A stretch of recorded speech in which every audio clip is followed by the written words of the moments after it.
¿Qué tal? Buenas noches. Bienvenidos a Espiral.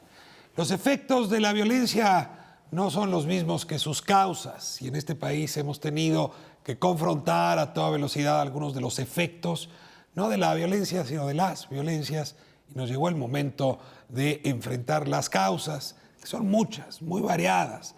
La matriz de elementos que producen que en una comunidad estalle la violencia, hay que revisarla con cuidado, porque en ocasiones tiene que ver con problemas de empleo, en otras con problemas de transporte o de luminarias o de fractura del tejido social o de falta de acceso a ciertos derechos o a ciertos servicios. En fin, cada región, cada ciudad, cada municipio tiene sus causas propias que merecen ser atendidas.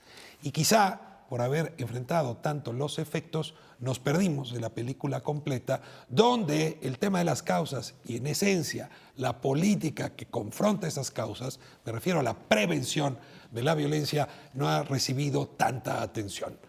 Tenemos ahora el anuncio del Programa Nacional para Prevenir Socialmente la Violencia.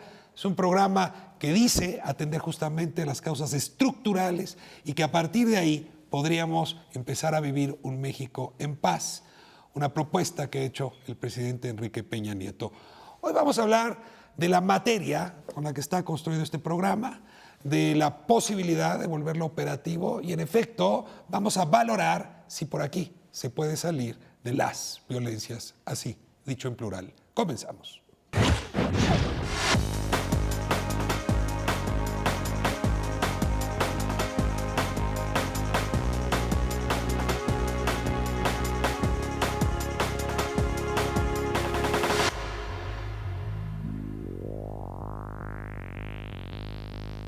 Mi nombre es Martín Gabriel Barrón Cruz, profesor investigador del Instituto Nacional de Ciencias Penales. La percepción de inseguridad es muy alta, ha crecido demasiado, sobre todo en los últimos años, y entonces el enorme reto por parte de la Administración Federal es cómo bajamos estos niveles, no solamente de violencia efectiva, real, sino también la percepción de violencia y una percepción de mayor seguridad como parte de la sociedad mexicana. La prevención social incluye factores estructurales, y los factores estructurales pasan por trabajo, por educación, por salud, por vivienda, por cuestiones culturales. Por eso el gobierno federal ha hecho una comisión intersecretarial para poder coordinar los esfuerzos de las distintas secretarías de Estado en una sola línea, porque de repente las secretarías de Estado, como Sedesol, tiene un proyecto, la Secretaría, por ejemplo, a lo mejor de Educación Pública, tiene otro proyecto, y están trabajando a través de proyectos diferenciados, incluso en zonas similares, y lo que se está tratando de hacer es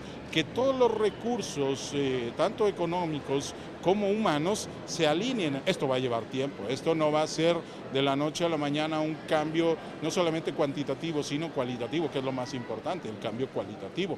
Entonces, esta idea de percepción de la violencia tendrá que bajar mientras no se haga prevención social, pero también no solamente está la prevención social, está la prevención situacional, es decir, cambiar también entornos locales, la prevención comunitaria y la prevención psicosocial. Son 4 tipos de prevención, que esto es el enorme reto para el gobierno federal. Pues abrimos el debate sobre prevención social de la violencia con un panel estupendo de quienes han estudiado, tratado el tema y ahora echado a andar el programa que desde el gobierno y las fuerzas políticas se está implementando justamente alrededor de este tema. Como es tradición aquí en Espiral, les pido que sean ustedes mismas quienes se presenten. Eunice, comenzamos con usted. Hola, muchas gracias por la invitación. Yo soy Eunice Rendón, soy doctora en políticas públicas y cómo entré a este tema es trabajando primero desde la Organización Mundial de la Salud. Empecé a trabajar mucho en el tema de juventud y como ustedes saben, pues el tema de violencia ha sido muy importante en salud por la morbilidad y la mortalidad que representa.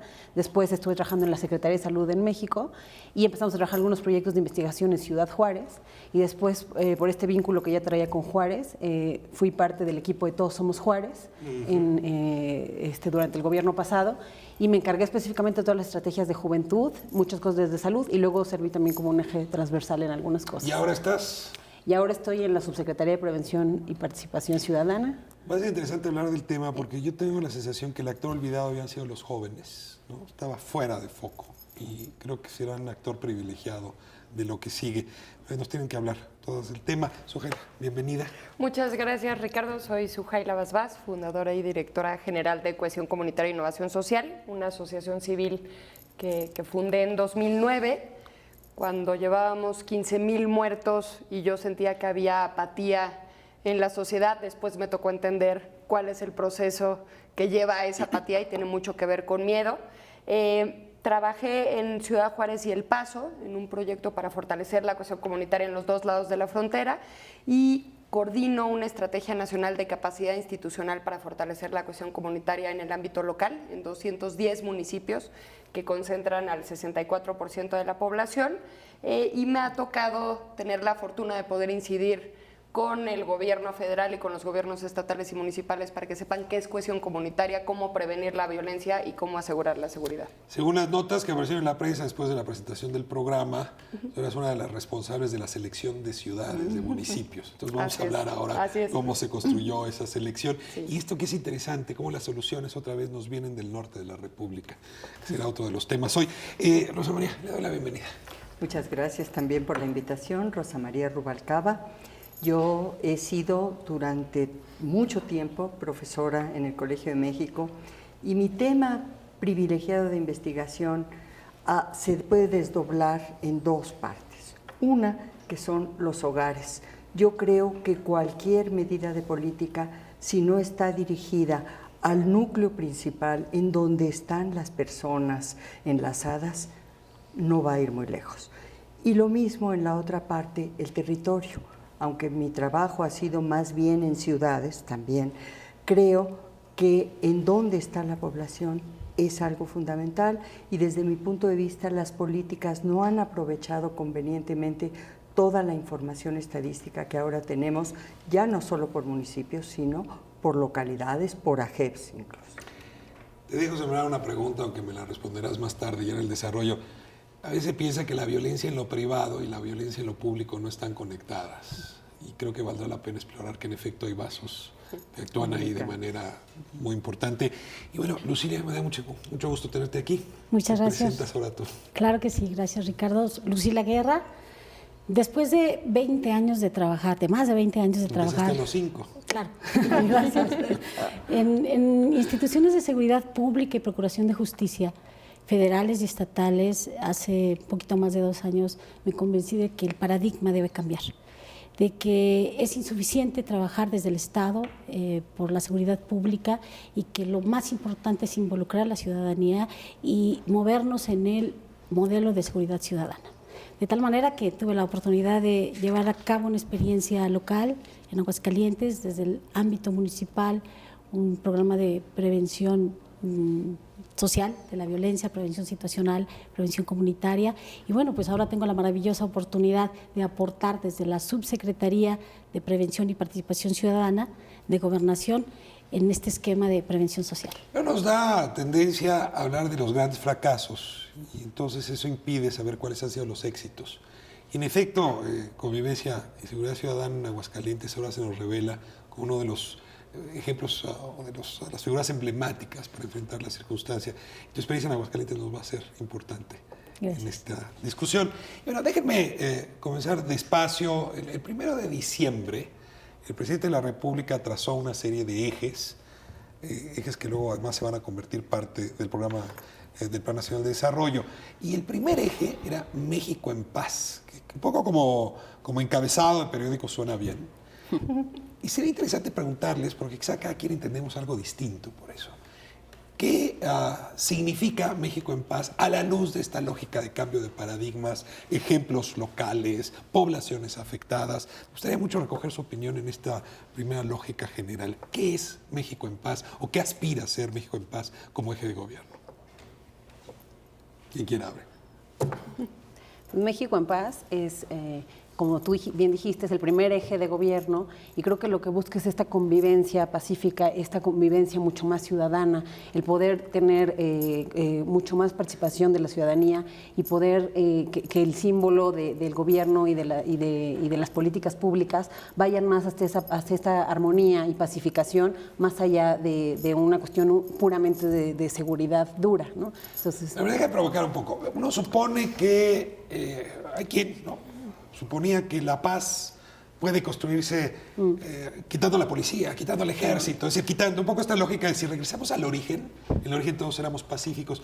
Y yo tengo una sospecha de que la paz es un constructo muy complicado. Es decir, la paz es un resultado de mucho esfuerzo, mucha ingeniería, mucha inversión. ¿Qué se requiere para construir una sociedad en paz? Yo creo que lo que se requiere no es quitar, sino poner, ¿no? Y lo que tenemos que poner es al Estado en el territorio, ¿no? Al Estado en los hogares, al Estado en las escuelas, al Estado en las empresas, pero no al Estado con los policías y militares nada más, ¿no? Que era la idea que teníamos en los últimos años sobre cómo se recupera el territorio. Se recupera con los cuerpos policiales y con las Fuerzas Armadas. Creo que el Estado tiene que recuperar el territorio y tenemos que poner al Estado en cada uno de los rincones de la República Mexicana, pero con la política social, con la política laboral, con la política educativa, con la política cultural, ¿no? Con toda la política pública que además incluye los 5 ejes que planteó el presidente de la República, ¿no? Creo que eso es lo que tenemos que poner. Más que quitar, tenemos que volver a poner al Estado como el agente rector de la cosa pública y también como un coinversionista y como un cogestor con otros actores como las organizaciones de la sociedad civil, los medios de comunicación, etcétera. Justamente es poner al Estado, pero poner al ciudadano también en el centro. Yo creo que todo este modelo se basa en la corresponsabilidad, en la coproducción de la seguridad. No se puede ya concebir de otra manera. Entonces, yo veo, para mí un México en paz es un México donde cada uno de sus habitantes, idealmente, somos responsables de nosotros mismos y de nuestro entorno, de nuestra relación con las y con nosotros, de nuestro entorno inmediato, desde nuestra familia, nuestra colonia, nuestra comunidad. Y creo que sí hay que poner al Estado efectivamente en el territorio, pero hay que poner al ciudadano en una relación de tú a tú con el Estado. Y yo ahí apuntaría algo más, o sea, no es el ciudadano nada más, sino como mencionabas tú al principio, los jóvenes. Creo que el problema de la violencia se concentró mucho en los jóvenes. Primera causa de muerte de 15 a 29 años, el 65% de los delitos están cometidos por jóvenes. O sea, por lo menos juzgados. Cuando menos, ¿no? Y estamos viendo que por lo general, tanto el perfil de la víctima como el victimario es un joven. Entonces, estos jóvenes creo que también la política pública de prevención los tiene que ver como el objeto de la política, pero también como parte de la solución. Y creo que tenemos que empezar a integrarlos mucho más en la construcción de políticas públicas, que creo que eso ha sido limitado. A ver, yo quisiera primero objetar el término violencia. Yo creo que si desde el principio no ponemos énfasis en que son violencias, y son muchas violencias, incluido, como sí, tú señalabas, no es la violencia, son muchas violencias de muchos tipos. Y ahí yo creo que lo que nos falta, como en muchos otros temas, es un conocimiento un poco más sólido.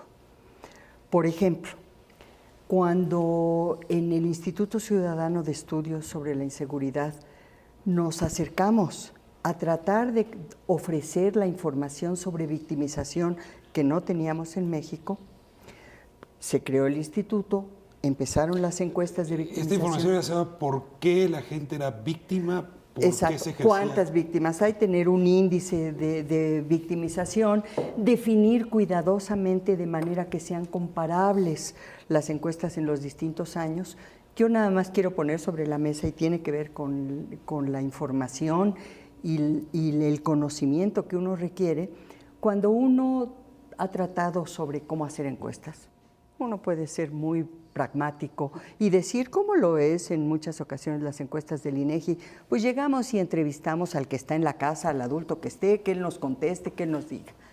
El doctor Rafael Ruiz Harrell, en su momento, dijo, en una encuesta de victimización, el único autorizado para hablar sobre ser víctima es la víctima. Entonces no se entrevista a nadie más. Si la víctima no está, no se entrevista a nadie, vamos.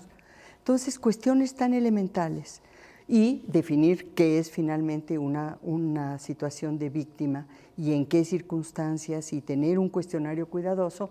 Y para mí fue muy impresionante ver que después de tener casi 12 años de una encuesta con gran continuidad, se acabó porque se acabó el apoyo gubernamental, porque ocurría algo que pareció insólito a algunos. Estados que seguían teniendo los índices más altos de victimización decían, no puede ser, yo he gastado muchísimo en equipamiento para mis policías, no puedo seguir así. Parece interesante porque ligas la pregunta de cómo construir un espacio social en paz con la necesidad de tener diagnósticos.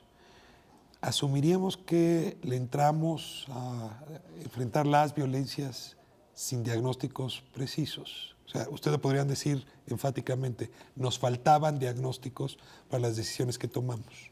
Yo creo que sí. Yo también creo que siempre ha habido una tendencia a diagnosticar desde arriba, no desde el territorio, a tomar decisiones que, si bien muy bien intencionadas y políticas públicas que podrían ser tan buenas, cuando no parte de la realidad de cada lugar, que es tan distinta de cada territorio, no podemos consecuentemente tener buenos resultados, ¿no? Creo yo que es hoy por hoy una gran diferencia, y cuando menos está todo el planteamiento para escuchar las voces de quien vive las violencias, de quien vive la delincuencia en cada lugar donde vamos a trabajar, y desde ahí, de este esquema de abajo hacia arriba, poder articular junto con las instituciones gubernamentales alternativas, pero partiendo de diagnósticos participativos, comunitarios. Por supuesto que las estadísticas nos sirven, por supuesto que los estudios académicos sirven muchísimo, pero creo que hoy por hoy lo más importante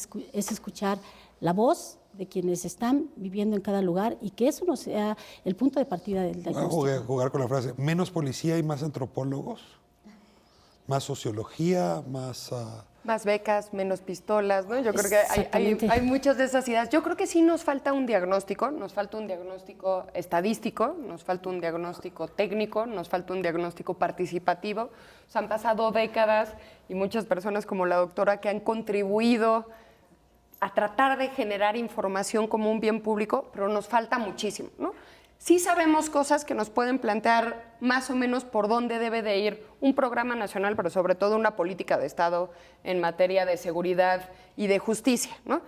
Sabemos las cifras que mencionaba Eunice sobre juventudes, alrededor de 37,000 menores de edad están involucrados con la delincuencia organizada, ¿no? Alrededor del 20% de la población en reclusión se fue de su casa antes de los 15 años y la mitad se fue por violencia familiar, ¿no? Tenemos información sobre cuáles son los factores de riesgo, los factores precursores, pero nos falta un diagnóstico nacional, no solo federal, ¿no?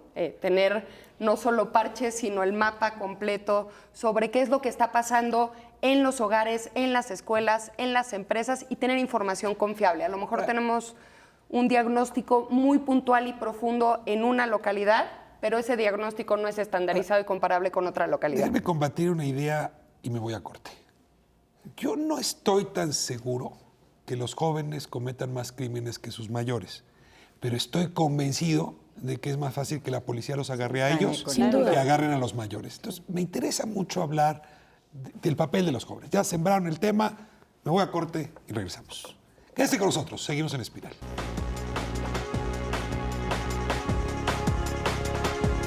Pues que haya seguridad, que se procure que podamos transitar libremente en las calles y bueno, pues recuperar valores sobre todo, que nos permitan vivir en sociedad y como comunidad. Es una parte importante prevenir. Yo creo que se van dando factores que ayudan a que se presenten situaciones de violencia. Entonces, si tenemos estrategias que permitan pues prevenir o mitigar este tipo de efectos, yo creo que pues va a ser trascendental para que vivamos como comunidad.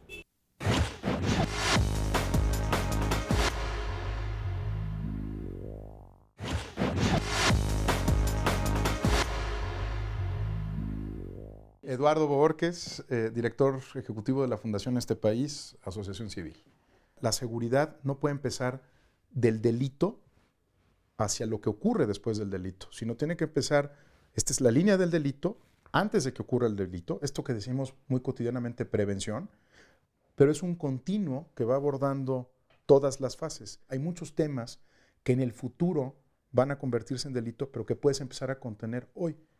déjame llamarlo de manera muy genérica, desarrollo social. Mira, por años hemos tolerado que haya pobres servicios públicos, hemos tolerado que no estén las banquetas, que no estén las calles, que estén llenas de baches. Y no hablo solo de la Ciudad de México, hemos tolerado esto en muchos de los núcleos urbanos del país. Entonces, un municipio que funciona bien en términos de infraestructura tiene una sociedad, digamos, que está operando en una relación diferente con el Estado. El contrato social tiene sentido. Un segundo asunto es que por años hemos dicho que los mexicanos desconfían de los mexicanos, que tenemos bajos niveles de confianza interpersonal, pero lo convertimos en una especie de máxima con la cual no hay nada que hacer. Y yo creo que parte del enfoque que está empezando a entrar en la cuestión de prevención es que hay que crear comunidad. Si tú no creas comunidad, vas perdiendo rápidamente ante fuerzas, digamos, no necesariamente del crimen organizado, ante aquellos que pueden operar sin vivir en comunidad. Yo te diría que el tercero es poner un ojo muy, muy atento a la violencia. O sea, la violencia también es un continuo como el delito. Empieza en asuntos que pasan por la violencia verbal, la relación que tenemos entre ciudadanos, y se escala. En los municipios donde tienes altos niveles de violencia familiar, interpersonal, en la escuela, el propio bullying, ¿no? Estás creando un entorno que resuelve las cosas de otra forma. Seguimos hablando de prevención de la violencia, prevención social de la violencia, y yo quiero, digamos, poner sobre la mesa algo que he escuchado en voz baja. Y se dice, prevención, ya había prevención. Ya había en el Estado mexicano un ejercicio de prevención serio. Otros que dicen, no, realmente la política de prevención, la administración pasada empezó muy tarde. Y en este asunto del diagnóstico sí me gustaría saber, ¿había prevención, no había prevención? ¿O cómo está llevando la prevención? ¿Qué es nuevo en el programa de prevención? Ayúdame a definir este término. Bueno, lo nuevo, creo yo, es la articulación. ¿Había o no prevención? Política de prevención. Yo creo que había intentos de prevención, que no había una política pública articulada como tal, que había muchas acciones preventivas aisladas, pero no articuladas. Y para que una política pública... ¿Qué políticas de prevención recuperarías de la administración anterior? A nivel federal. A nivel federal, bueno, lo que se hizo en el último... en la última parte de la administración federal, el ejercicio que se hizo en Juárez, el ejercicio que se hizo en Acapulco. En Juárez después de los asesinatos de Salvarcar. Sí, del 10 de febrero, ¿no? Antes no, ¿no? Antes no. Por eso dije, en la última etapa de la administración. Creo que sí se puso el tema en la agenda pública, pero en la última etapa solamente. Yo creo que sí se hizo prevención, pero también reconozco bien las diferencias. Yo estuve en el gobierno anterior y estoy en el actual, y creo que sí hubo una política de prevención y los primeros esfuerzos, bueno, el Centro Nacional de Prevención, o sea, hubo varios esfuerzos, la ley que se creó de prevención de la violencia, social de la violencia, o sea, hubo varios esfuerzos por empezar a institucionalizar el tema. El tema de Juárez, sin duda, me parece un buen ejemplo, pero también coincido en que algunas de las cosas fueron desarticuladas. No era una política, a lo mejor en todo el país, sino en casos aislados. ¿Qué política de prevención del delito se dirigió hacia los jóvenes? Por ejemplo, en Ciudad Juárez, pero fue un caso muy específico, sí hubo políticas de prevención en jóvenes, se trabajó mucho desde el lado cultural, social, desde la parte incluso de salud, o sea, vinculamos cosas de salud mental, y hicimos cosas bastante innovadoras en materia de política pública para poderle llegar a los jóvenes, contribuimos mucho al empoderamiento juvenil en Juárez, incluso se empoderó la formación de una red que hoy tiene bastantes organizaciones, alrededor de 75 organizaciones de la sociedad civil de jóvenes nada más en Juárez. Sí, entonces sí creo que se crearon procesos, y la política preventiva, lo que yo rescataría, ¿no?, del gobierno pasado es pues que sí hay unos ciertos inicios, ¿no?, de ya el tema de meterlo sobre la agenda, pero creo que la gran diferencia que hay hoy es que hoy tenemos un programa nacional de prevención social de la violencia y la delincuencia que no había existido nunca antes en nuestro país, y creo que esa es la diferencia. Yo creo que en la administración anterior efectivamente se empezaron a crear las bases institucionales para hablar sobre prevención, ¿no?, ponernos de acuerdo si era prevención de las violencias, del delito, de la delincuencia, sigue un poco ese debate. Se empezaron a generar algunos diagnósticos, a plantear cuál tenía que ser el caminito, ¿no? Primero hay un diagnóstico, después hay un plan, ese plan se define con la participación de la sociedad, y creo que ese esfuerzo valió la pena y está generando frutos. Por el otro lado, la política preventiva yo creo que se reducía a 3 elementos, y hay que ser, me parece, también muy claros y muy críticos, ¿no? O por lo menos esa es mi posición. tenía un triángulo que era los centros Nueva Vida, ¿no? Recuperación de espacios públicos y el programa de Escuela Segura, que si tú le preguntabas, como lo hicimos con jóvenes en Campeche, qué significa el programa de Escuela Segura, decían, pues que me revisen la mochila, ¿no? Que básicamente es un ejemplo de criminalización y de estigmatización y de discriminación con la infancia y con las juventudes. Yo esperaría que en esta administración no solo se tengan casos de éxito, quizás en Juárez, quizás en Acapulco, quizás en Aguascalientes, sino que haya una verdadera política de Estado en materia de seguridad y justicia y un programa nacional que sepa garantizar las necesidades universales de las poblaciones y también las necesidades focalizadas en los territorios, en las colonias y en los barrios, ¿no? Pero me parece que tenemos una oportunidad de tener un planteamiento nacional, no solo federal, nacional en materia de prevención de las violencias y de la delincuencia, que no se tuvo. Sabrina, déjame, te leo una frase del documento del Programa Nacional. Es una política orientada no solo a combatir los efectos de la violencia, sino también sus causas estructurales. A ver, cuando uno oye esta frase, me lleva a suponer que antes solo estábamos combatiendo los efectos y no las causas.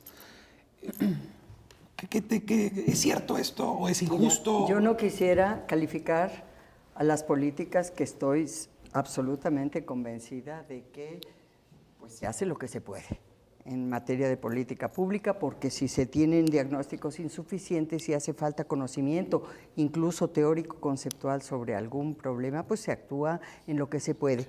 Pero en lo imagínate que estoy frente a un cirujano ¿sí? que dice, pues hice lo que pude. Pues sí,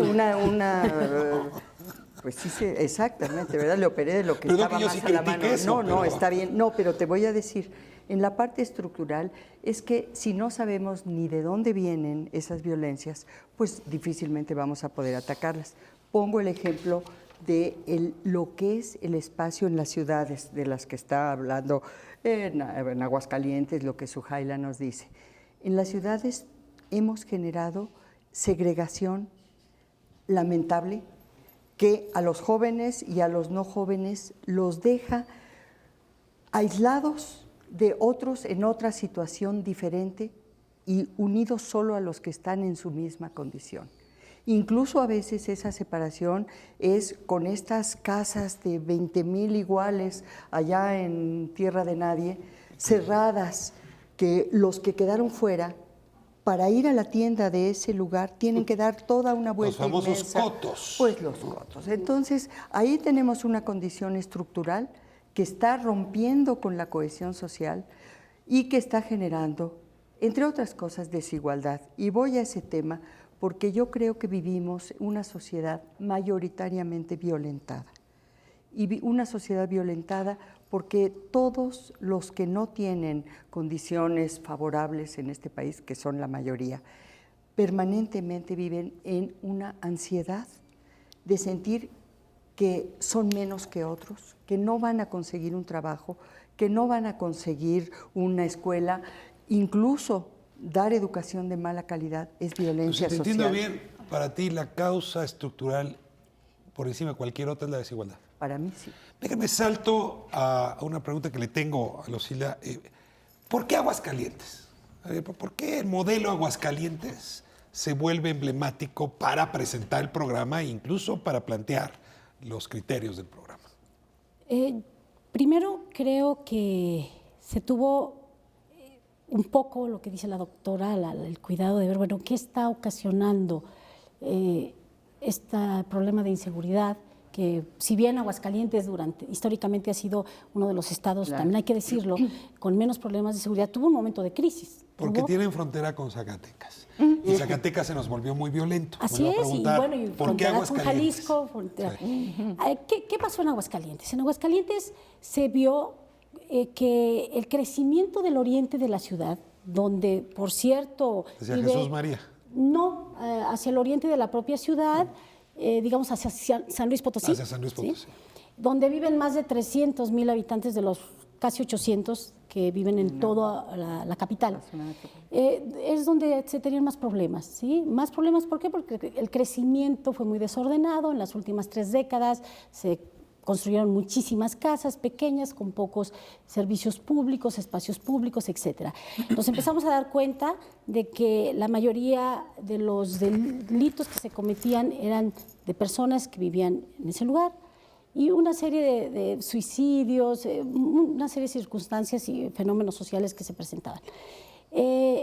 Se presentó la oportunidad, o se creó, no se presentó, de que además había territorialmente una división muy marcada.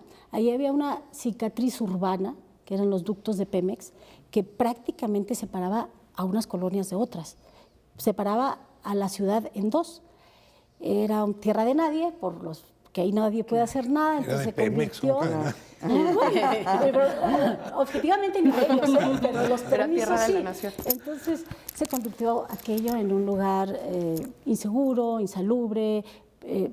¿Y ese diagnóstico llevó a acciones que dieron resultados pronto?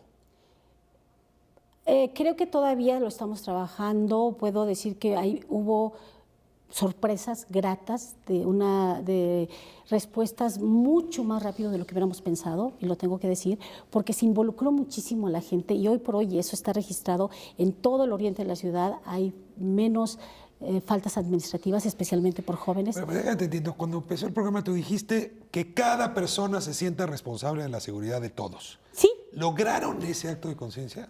Creo que en una gran medida sí, y lo podemos palpar ahorita, porque trabajamos juntos de la mano con la gente que vive ahí, formando redes de prevención, haciendo diagnósticos participativos, involucrándolos en las respuestas para dar solución a esos problemas que ellos estaban viviendo y de la manera en que lo estaban viviendo, de manera que empezamos a transformar, por un lado, el medio, su entorno físico. Ahorita la línea verde, así se llama ese proyecto, ese corredor, donde hay canchas, trotapistas, ciclovías, alberca, etcétera, que es de la gente. Aquí lo importante es que ellos están involucrados y están trabajando. Se da este éxito a Aguascalientes, se retoman otras experiencias y hace par semanas se presenta un programa que trae 118,000 millones de pesos, y las cifras aparecidas en la prensa no me mienten. Isuela, se decide apoyar a 251 municipios. 251 municipios, que lo decía al principio, la prensa te señala como responsable.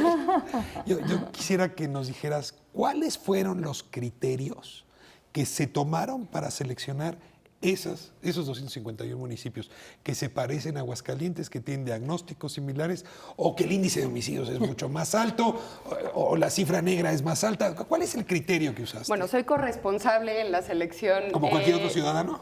No, con un poquito más de responsabilidad. Mira, junto con Fundación Este País, Cohesión Comunitaria e Innovación Social, desarrolló una base de datos para los 210 municipios que tienen más de 100,000 habitantes y que concentran al 64% de la población. En esa base de datos teníamos alrededor de 350 variables sobre los municipios, sobre todo variables sociales, económicas, demográficas, ¿no? Teníamos algunos datos de delitos, pero teníamos más datos sobre los factores precursores de los distintos tipos de violencia. ¿Qué es decir factor precursor? Factor precursor es que tienes un foquito rojo que se prende, que si no atiendes ahorita, en el mediano y en el largo plazo, te va a reventar. Dame uno, por ejemplo.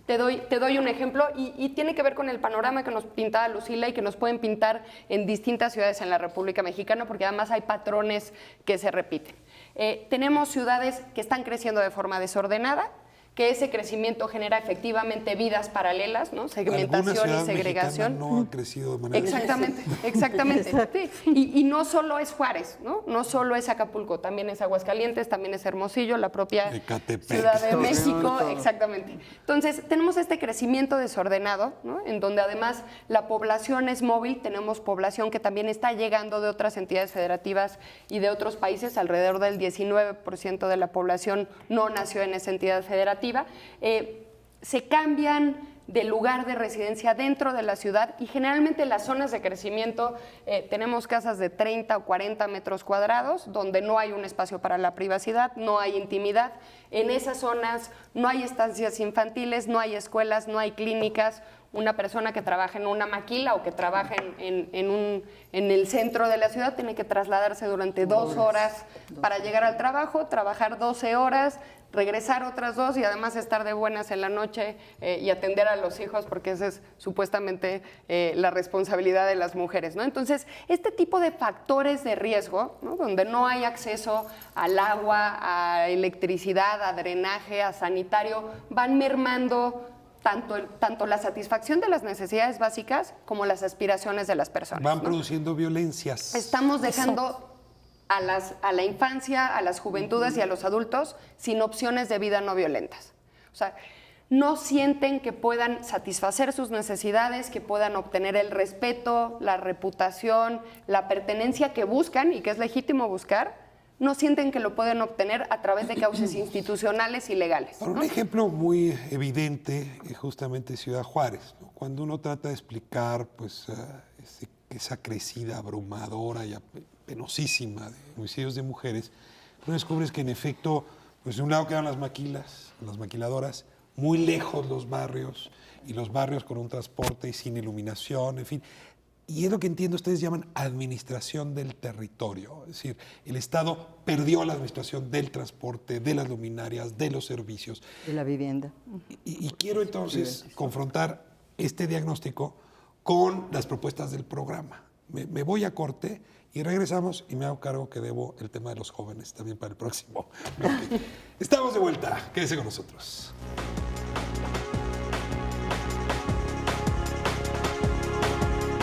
La prevención tiene que ser desde generaciones muy pequeñas, entonces los resultados van a ser a largo plazo.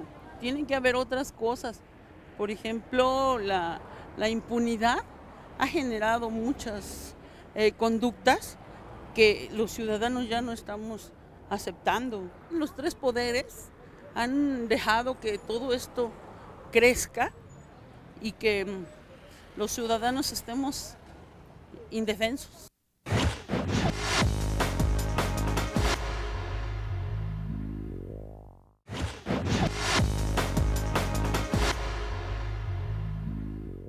Soy el doctor Pedro Peñalosa, profesor de Criminología de la UNAM. Es una buena noticia que el gobierno haya creado este programa. Esa es una buena noticia.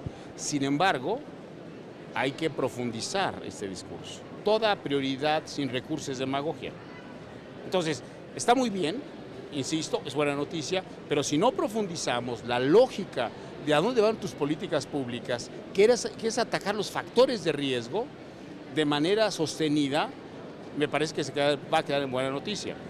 Por ejemplo, incorporar unas secretarías como Economía, como Agricultura, como Sedesol, pero la cabeza de sector es Gobernación. Es decir, hay una contradicción en que Gobernación encabece ese programa, porque en Gobernación está residiendo la policía. Entonces vas a tener 2 puertas, una puerta para atacar a los jóvenes desde la policía y la otra para darles factores de protección. Por ejemplo, los 118,000 millones le van a dar a Marina, al Ejército y a la PGR 30,000 millones para prevención. Pero esa prevención son desplazamientos policíacos, movilidad regional, y entonces eso no es prevención.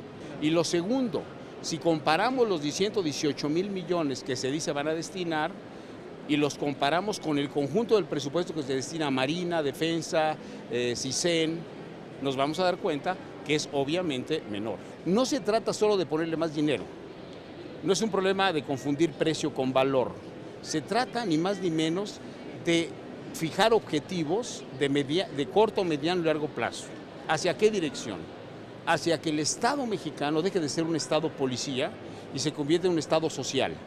Es decir, modificar la ecuación presupuestal y colocar mayores recursos medibles, orientados en materia de prevención social, no de prevención, de prevención social para echar atrás la lógica anterior.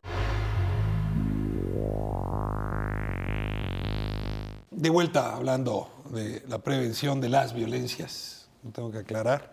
Y déjenme ponerles un ejemplo que a mí me impresiona mucho. Cuando hablamos del número de homicidios que se vivieron en México en los últimos años, es obligado remitirse a otros momentos de igual intensidad en la violencia. Y remitiéndome a la época de la Revolución, uno no puede obviar que en buena parte de quienes se sumaron a la bola con Villa, con Zapata, con los distintos líderes, pues te voy a decir duro, no es que tuvieran una ideología democrática y sigan a Madero en la lógica de la transformación de las instituciones, pues es que no tenían una propiedad, 9 de cada 10 mexicanos no tenían propiedad y que cambiaron un arma luego por tierra. Y esto debió a que el ascensor social, sobre todo para la generación siguiente, estaba tapado. Entonces los más jóvenes de entre 14 y 21 años se metieron a la bola. A lo mejor ahora estoy exagerando, pero me temo que este es un tema central. Entre las desigualdades, una de las que mayor peso tienen es que hay una discriminación sistemática a la siguiente generación que no sabemos qué hacer con ellos. No tenemos empleo para ellos, no tenemos oportunidades. Te hago la pregunta que planteamos en el primer bloque. ¿Y los jóvenes qué en toda esta discusión? Es que yo creo que es un punto clave, porque justamente este estigma que se ha dado incluso con los jóvenes, o sea, es incluso sin entender, o sea, y ahí es lo que hablamos a lo mejor en el corte, de las políticas públicas, yo siento que cada vez tienen que ir más segmentadas, porque no tenemos solo un tipo de joven. Entonces no podemos creer que el modelo educativo es el mismo para todos, que el modelo de cualquier política de desarrollo social de empleo es el mismo. Tenemos que empezar a generar alternativas que sean igualmente válidas que el ir a la escuela con un modelo educativo alternativo, que se aterrice sobre todo a lo que hablamos. Estos chavos o estos jóvenes lo que viven son determinantes sociales bastante vulnerables en muchas de las comunidades que los llevan a esto. Y luego lo que se genera son estos procesos de identidad y de pertenencia, que eso incluso lleva a chavos a cometer crímenes. Por ejemplo, en el fenómeno de las pandillas, más allá de que el joven está, y creo que tenemos que entender muy bien la complejidad que hay en esto, más allá de que un joven se mete en una pandilla por el dinero, por el incentivo económico que esto representa, lo que yo encontré en las investigaciones que hice en estos grupos poblacionales es que lo que genera es identidad y sentido de pertenencia. Ese joven lo que siente, la sociedad lo rechaza por un lado, ¿no? Y lo discrimina. La familia no le hace familia caso. Tiene problemas familiares, quizá no hay ni mamá o no hay papá, no hay una figura, o sea, tiene todos estos problemas de no hay movilidad, está la ciudad que creció desordenadamente, no hay servicios de los más básicos, o sea, hay bastantes problemas que vive este joven. Y la pandilla es una fraternidad. Y la pandilla encuentra un lenguaje en común, lo respetan, encuentra un sentido de pertenencia que le da un sentido a su vida también. Entonces, incluso llegan a cometer crímenes, o sea, la pandilla no es lo mismo que un grupo del crimen organizado, pero sin embargo el grupo del crimen organizado ha hecho uso de las pandillas y creo que muchos por eso... de frente, ¿no? Cuando hablábamos mucho, a mí me llama mucho la atención cuando se hablaba de las estrategias de reconstrucción del tejido social.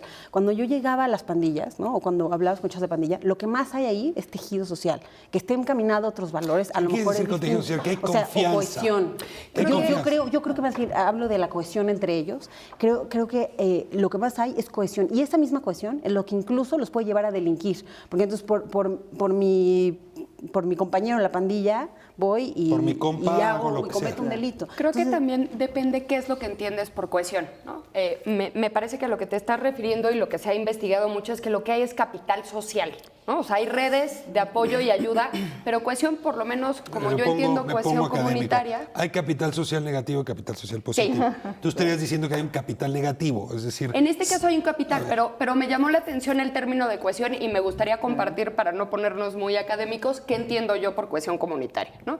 Y compartirlo porque para mí, si no se fortalece la cohesión, no hay prevención, y si no hay prevención, no hay seguridad. Creo que cohesión comunitaria tiene que ver con capital social, con igualdad, ¿no? Y no solo igualdad en términos económicos, sino con igualdad ante la ley, igual protección de la ley, igualdad de oportunidades de acceso. Tiene que ver con sentido de pertenencia a los lugares, a los grupos, a los símbolos, ¿no? Sentirte mexicano o sentirte de alguna región en la República Mexicana. Tiene que ver con el reconocimiento de la diversidad y eso pasa por la no discriminación y la no criminalización de las poblaciones, con cultura de la legalidad, pero viendo los dos lados de la moneda, ¿no? Con el ejercicio de derechos, pero también con el cumplimiento de las obligaciones por parte del Estado, con prevención, ¿no?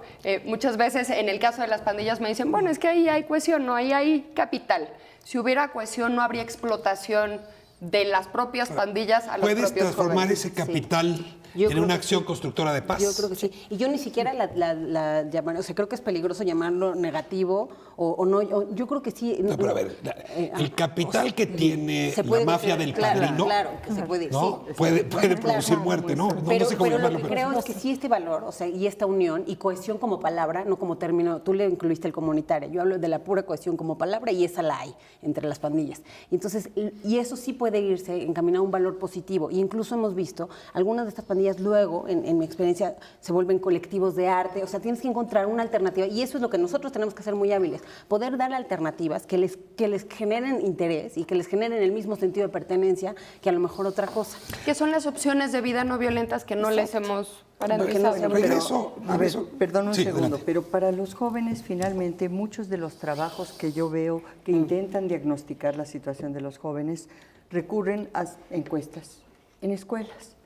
Les digo, pero ¿qué proporción de los jóvenes ni siquiera la secundaria terminaron? Y una parte que sería fundamental, que es la planificación familiar, se ha descuidado desde hace por lo menos El embarazo 12 años. en adolescentes ha crecido Claro. escandalosamente. Entonces, los jóvenes tienen en realidad una situación de problemas de muy difícil solución porque requieren trabajo, requieren programas de planificación, requieren educación, requieren capacitación. Entonces, hablamos de los jóvenes que estudian. Yo quiero comentarte comentar al auditorio que el Programa Nacional de Prevención Social de la Violencia y la Delincuencia, y se llama la violencia porque así está la ley, pero estoy de acuerdo con absolutamente que debería ser las violencias, tiene como prioridad a los jóvenes. ¿Sí?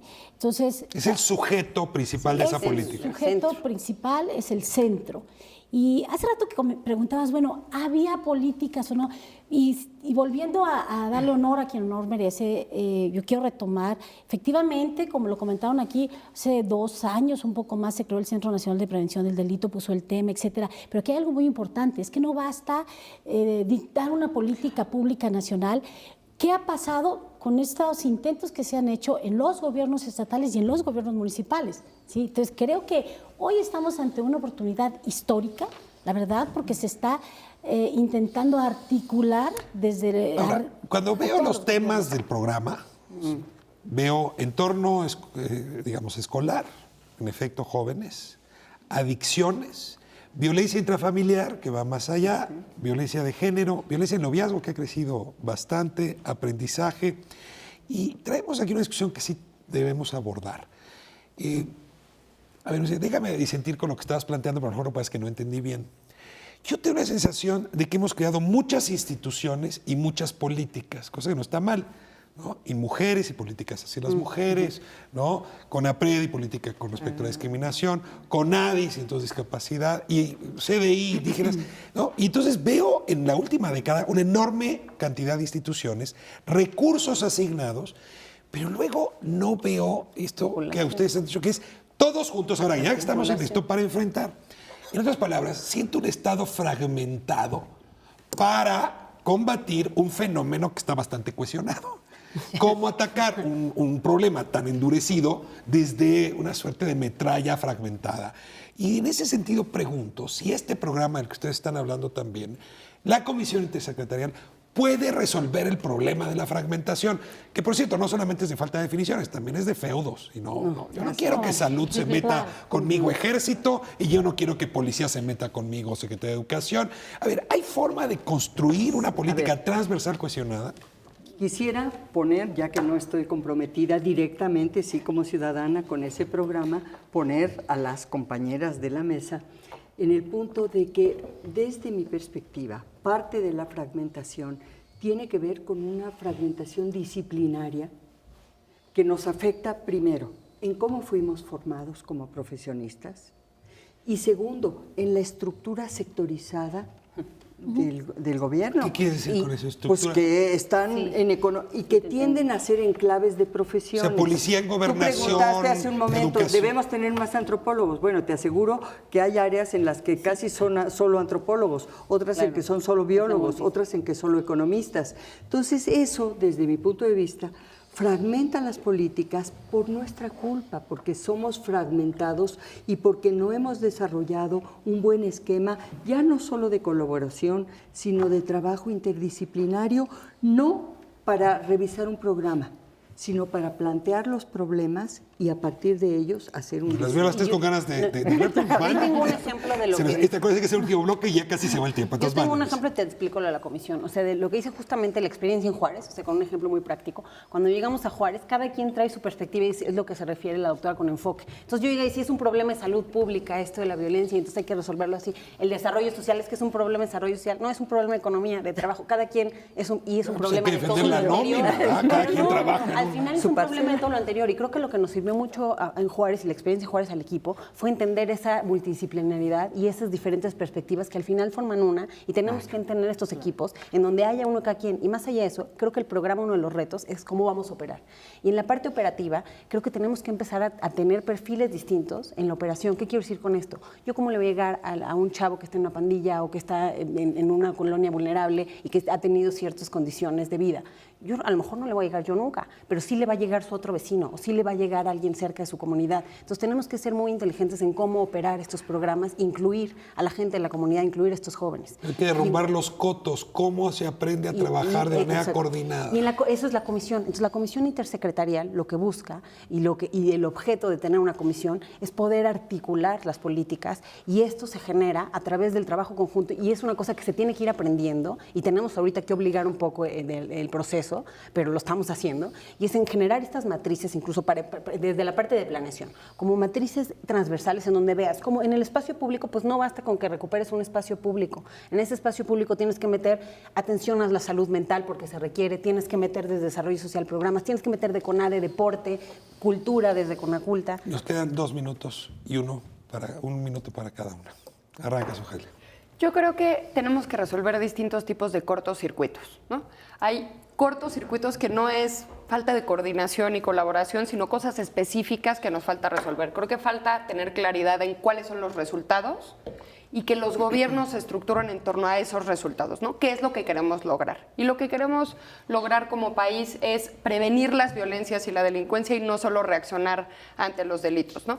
Creo que hay una diferencia entre políticas universales y políticas focalizadas. Necesitamos las dos, ¿no? O sea, hay necesidades que tienen las personas como personas y otras que tienen los grupos por características que los definen, ¿no? Pero es distinto focalizar que fragmentar. Y si pensamos en la operación, yo creo que uno de los retos es pensar realmente en términos nacionales y no solo federales, ¿no? Está la comisión intersecretarial, pero si vemos, por ejemplo, el mapa de los programas sociales, ahora que tenemos el catálogo nacional de programas sociales, el 95% de los programas son estatales y solo el 5% son federales. Entonces, lo que tenemos que hacer es que los programas estatales y los programas municipales y los programas federales se centren en las personas y en resolver sus necesidades. Te queda un minuto. ¿Cómo vamos a hacer eso?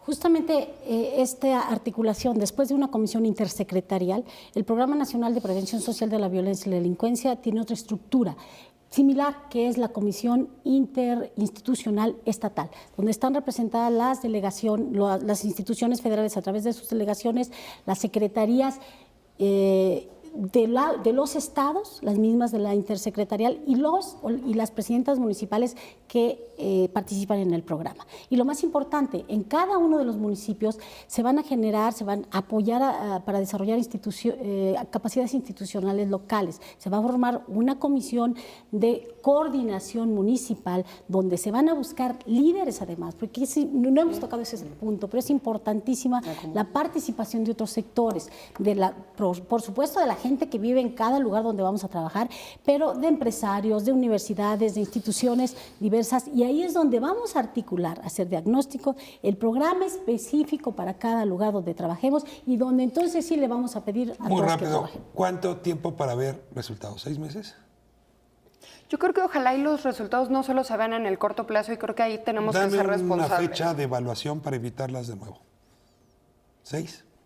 Estamos hablando de diferentes resultados, es que sí son porque diferentes. Estamos hablando de procesos sociales. Sería interesante ver cómo impacto, funcionó la operación y me Eso. encantaría volverlas a tener a las 4 para, con esta inteligencia, revisar cómo se fue operando el programa. No saben cómo les agradezco la generosidad de sus explicaciones, el conocimiento del tema, y sí transmiten un aire fresco las 4. Les agradezco muchísimo darle oxígeno a una discusión que parecía que ya no lo estaba teniendo.